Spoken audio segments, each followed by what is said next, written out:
दोस्तों नमस्ते। एक छोटा सा नाच गीत प्रस्तुत करने जा रही हूँ। उसको कैसे लगेगा कमेंट बॉक्स में जरूर बताइएगा। आप लोग थोड़ा थोड़ा सपोर्ट भी कर दीजिएगा। आप लोग तो देखते नहीं हैं, सपोर्ट करते नहीं हैं। आप लोग जरूर सपोर्ट कीजिएगा और हमारे वीडियो को लाइक करिएगा, चैनल को सब्सक्राइब करिएगा। सब्सक्राइब कीजिए और सपोर्ट कीजिए, क्योंकि आप लोगों की सपोर्ट की बहुत ज़्यादा ज़रूरत है।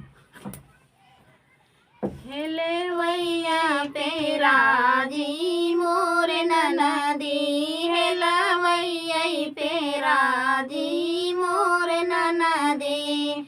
जब हेला वैया बगियवा में आवई, जब हेला वैया बगियवा में आ, फुलवा के बहाने जाई ननदी, फुलवा के बहाने जाई ननदी।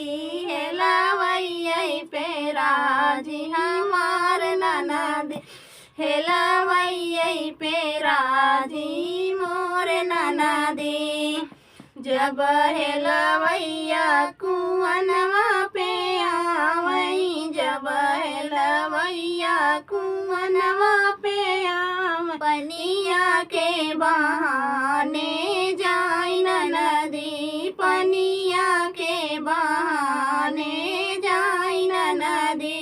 हेला वैया पेरा जी मोर ननदी, हेला वैया पेरा जी मोर ननदी। जब हेला वैया बजरिया में आवई, जब हेला वैया बजरिया में आ, शॉपिंग के बहाने जाई ननदी, शॉपिंग के बहाने जाई ननदी। हेला वैया पेरा जी मोर ननदी, हेला वैया पेरा जी मोर ननदी।